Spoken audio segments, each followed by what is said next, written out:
Olá, estou aqui na J Safra Investment Conference 2025 com os dois Marcos, Marcos Mendes e Marcos Lisboa, dois grandes economistas e especialistas em analisar a economia brasileira e também finanças públicas. Bom, pessoal, acompanhei o painel de vocês. Agora, Marcos Lisboa, você disse ser impossível cortar gastos no Brasil e fazer um grande ajuste fiscal por conta das despesas obrigatórias. O máximo que a gente pode fazer é controlar o crescimento dessas despesas. E, Marcos Mendes, você escreveu recentemente que o orçamento de 2026 indica um plano sombrio aí para o próximo ano, né? Que o governo vai se lançar numa busca predatória por receitas. Então, considerando essas duas coisas, eu queria saber o seguinte: qual é a previsão de vocês, o prognóstico para contas públicas no ano que vem e também olhando um pouco mais ali no médio prazo? Olhando curto prazo aqui, ano que vem, o que vai acontecer é que o governo vai conseguir cumprir o limite inferior da banda do resultado primário, ali no limite, com um esforço muito grande de corte de despesas discricionárias. Então, isso me sinaliza que 2026 vai ser um ano de busca alucinada por mais receitas, ou de criatividade adicional para tirar mais despesa do cômputo do resultado primário, e nada disso funcionando. O último recurso seria a mudança da meta fiscal, que eu acho que não vai acontecer porque vai estar em ano eleitoral. Então, eles vão sobrecarregar a agenda de receita e trazer novas criatividades fiscais ao longo do ano. Marcos Lisboa. Eu parei de olhar os números oficiais de primário do governo. Né? Porque é tanto truque, é tanta coisa que sai da linha, né? É tanta criatividade que a gente tem que atualmente analisar as contas públicas por meio da dívida pública. Né? No fundo, o primário seria um sinal para a gente entender para onde está indo a dívida pública. Mas como o primário hoje está repleto de truques, né? Ele perdeu a sua validade. Agora, o que eu acho enfim, triste no Brasil é a gente ter que ficar discutindo política fiscal. Né?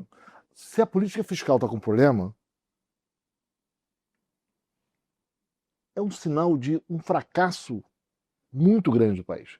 A gente devia estar discutindo qualidade da educação, qualidade da saúde, segurança pública, né? Os temas que afetam a vida das pessoas.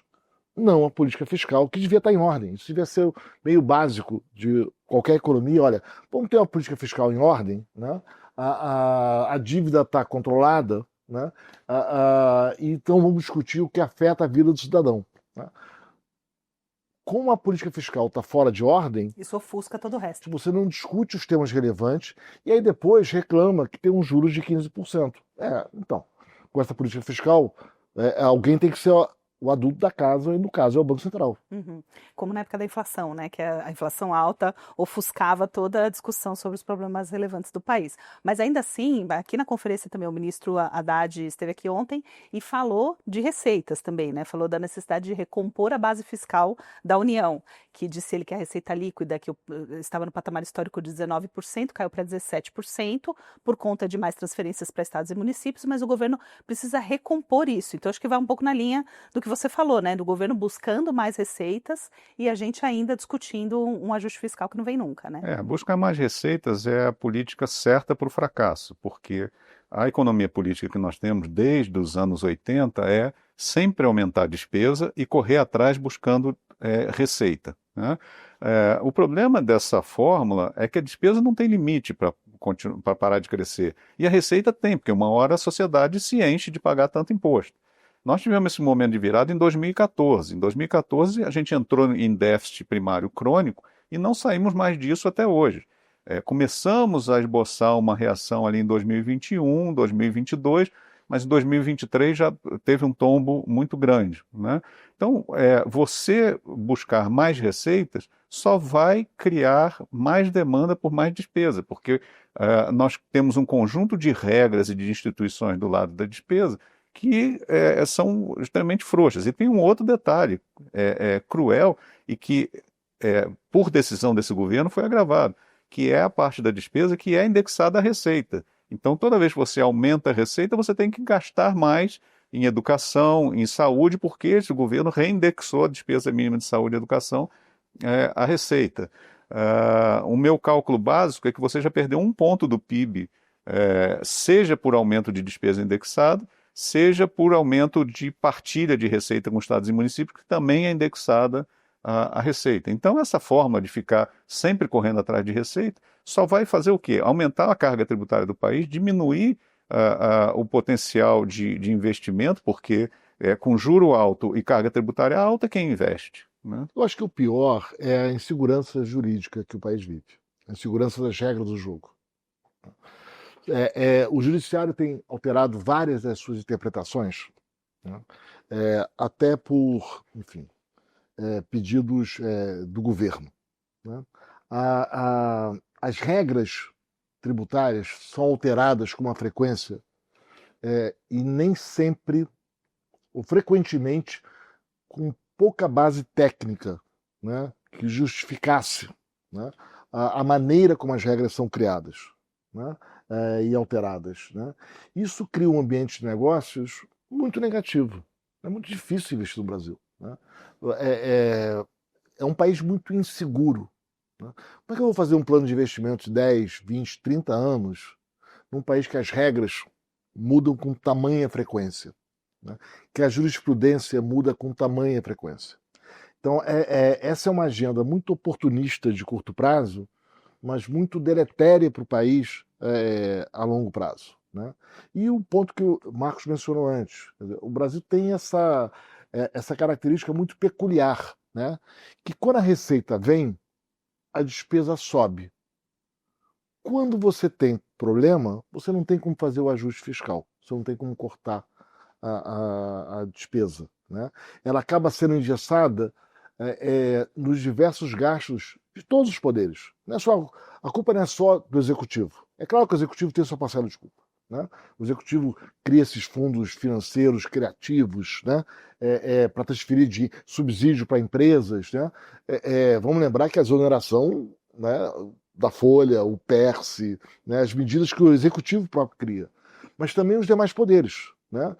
Os gastos com o judiciário. Porque o nosso judiciário custa entre 3 a 6 vezes mais que o judiciário dos demais países, sejam emergentes, sejam desenvolvidos, com o percentual do PIB.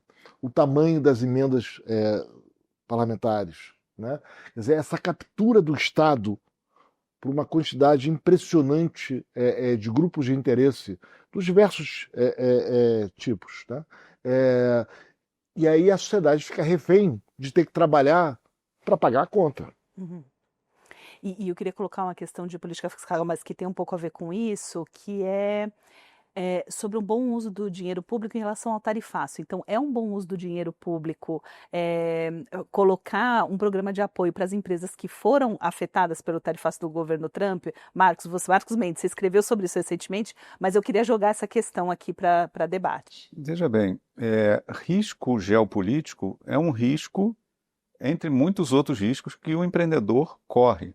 Hoje, no Financial Times, tem uma matéria dizendo que quem está investindo nos Estados Unidos hoje está fazendo hedge cambial com medo da trajetória do dólar no futuro. Ou seja, quem está investindo nos Estados Unidos está pagando para se proteger de um risco geopolítico, que é da maluquice das decisões do governo Trump. Né? Aqui a gente assume o governo como o segurador geral de todo mundo. Né? E mais, aí você diz, não, mas espera aí, não estão protegendo a empresa, está protegendo o trabalhador. Mas espera aí, essas empresas exportadoras estão no setor formal.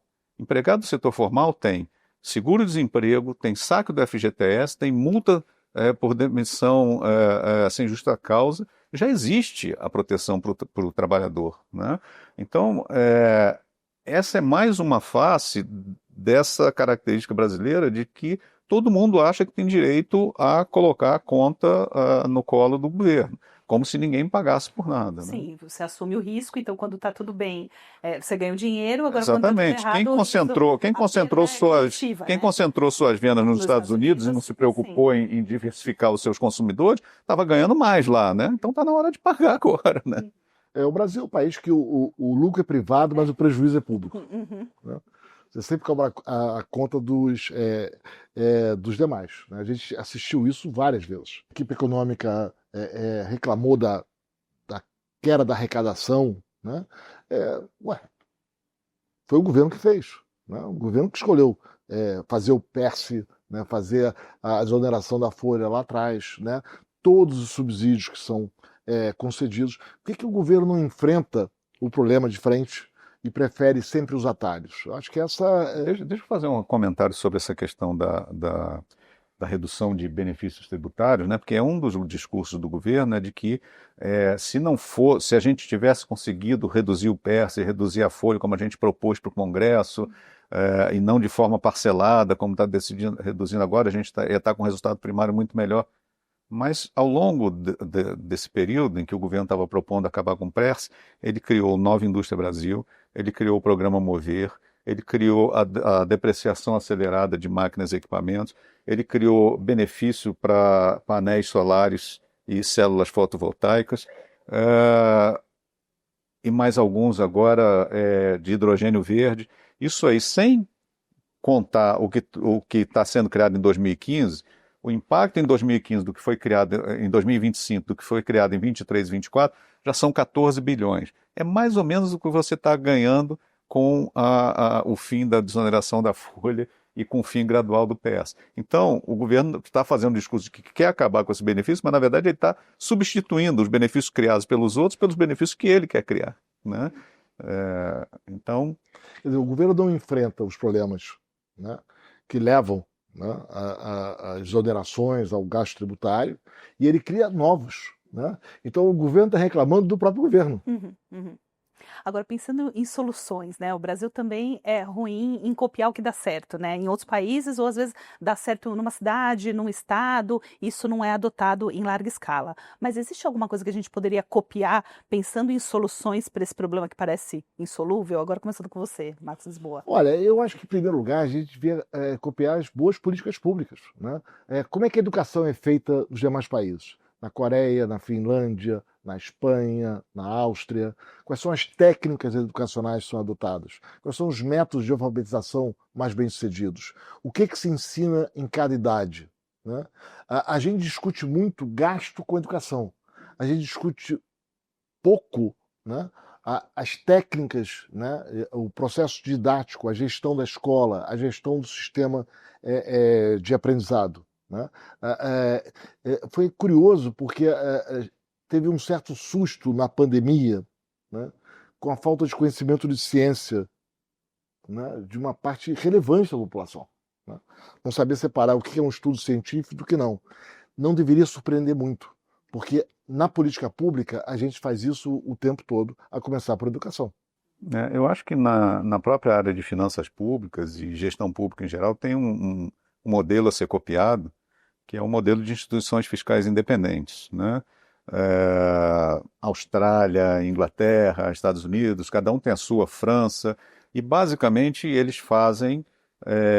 O modelo da Austrália é muito interessante, que é uma instituição pequena, leve. Então, assim, qualquer parlamentar pode pegar um projeto e apresentar para a instituição fiscal independente e falar assim: me avalia custos, me diz quanto vai custar isso, se possível faça uma avaliação de benefícios. Ele recebe lá um relatório de 10, 15 páginas resumido, e isso cria a informação para o debate público, né? No Brasil, a gente criou uma instituição fiscal independente, que já deu a sua contribuição, mas ela está debaixo do chapéu do Senado, está cada vez mais desfinanciada, cada vez mais sem condições de trabalhar, e o que a gente vê no Congresso é projetos passando sem cumprir os mínimos requisitos do que a Lei de Responsabilidade Fiscal exige, de explicitar quanto vai custar, né? Então, por exemplo, quando o governo mandou esse pacote de auxílio ao tarifaço, ele disse assim: não tem impacto fiscal, porque agora eu só estou autorizando criar os fundos, criar os mecanismos. Depois é que a gente vai gastar o dinheiro, né?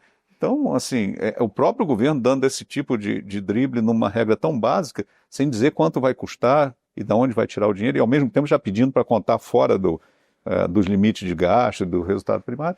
Então, se a gente tiver uma instituição fiscal independente, que seja efetivamente independente, com condições de trabalho fora de submissão aos poderes legislativo ou executivo, com um estilo de agência reguladora, acho que a gente poderia dar uma contribuição para o debate. Para o debate, mas aí o debate precisa virar prática, né? Aí Mas depende do pelo menos governo, não informação adianta. você tem, mas tem projeto passando lá com custo de 40, 50 bilhões e que está escrito que não tem custo nenhum, né? E fica por isso mesmo, não vai para o debate, não vai para a informação pública, né? Então é uma condição necessária mínima, né? Mas a solução, como vocês disseram, é política, né? Não tem como ser só técnica, né? Tem que passar pela política. Olha, política fiscal é política, né? Você gasta mais ou gasta menos por uma decisão política. Então você tem que ter uma organização institucional política por trás e incentivos para ter equilíbrio de longo prazo na economia, nas finanças públicas.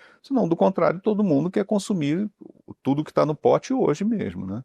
Eu acho que tem uma. A gente perdeu um pouco da funcionalidade da política pública no Brasil. Quer dizer, acho que o Fernando Henrique tratou a gente mal, né?